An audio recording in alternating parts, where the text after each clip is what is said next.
Right, so we're still listening in mono. Our output is in mono. You guys will also be hearing this in mono. So what we're going to do is we're going to listen to the bass line as I turn up the spread.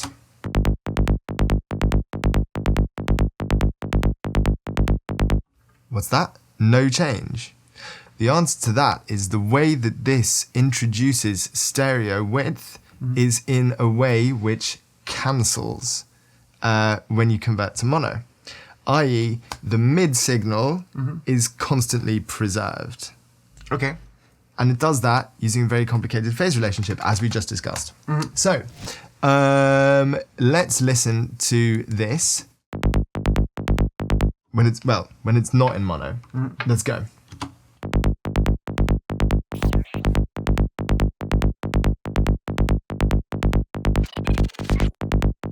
So do you mean to tell me that we've just gained all that stereo width and the part of the sound that we must preserve hasn't been touched at all? It hasn't been touched at all. If this track was to play... Right, so let's this isn't perfect yet, but let's play around with this. So the minimum frequency is the minimum frequency from which the comb filtering begins. Now, let's bring up our note frequencies again. We know that this is G sharp, but we also know that we don't want to be going from the lowest fundamental on this one. We want to keep that range pure. It doesn't matter whether that's mono or stereo. And also you don't hear the difference down there. So what I'm going to do is I'm going to take the stereo spread and I'm going to go up and I'm going to choose G sharp 2. And let's choose, so let's just write in the number 103.83. I love the melody UIs. They're amazing.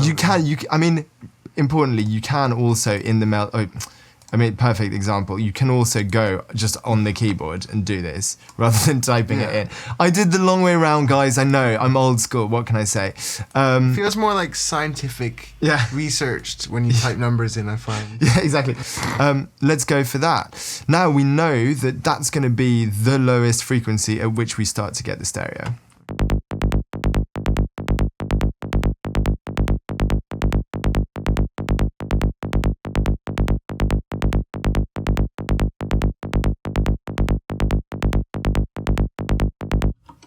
So now we've got a little bit of stereo in there. Let's play this with the kick.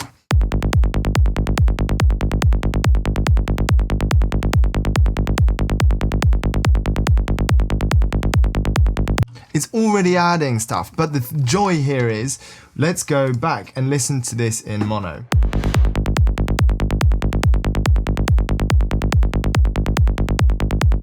Let's bypass this now.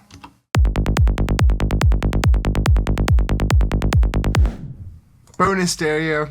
Bonus stereo. This stereo is all bonus, which is why I'm putting this at the end of the chain. Yeah. Because if I'd applied this beforehand, and then we start applying distortion, we start doing all of this kinds of stuff, that's going to be difficult. Yeah, they would have run with the stereo spread and applied. And begun to affect all of that. So always think that that's a good place. Now, what I'm going to do for the moment is I'm going to create a runoff group track, which I'm going to call bass extension. And I'm going to route the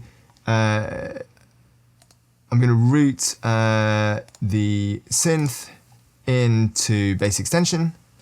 And what I'm going to do at the final element of bass extension is I'm still going to do the old and important trick of changing to mid-side,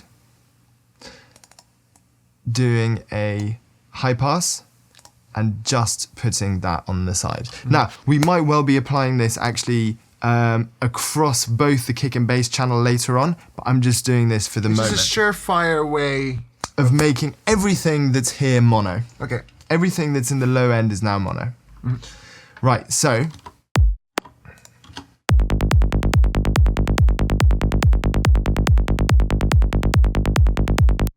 awesome. Is there a sort of roughly what sort of cutoff would you use for that? Do you know what? Like starting here at about 163. 150 is usually about right. You can do a sharper roll-off as well.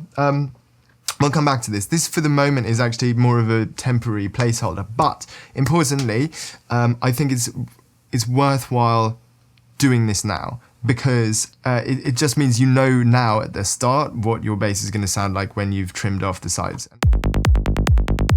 The answer is it sounds fine. Yeah. Cool. Sounds fucking huge, man. Well, we should listen again with and without. So let's listen back. That's again. some serious pluck, man.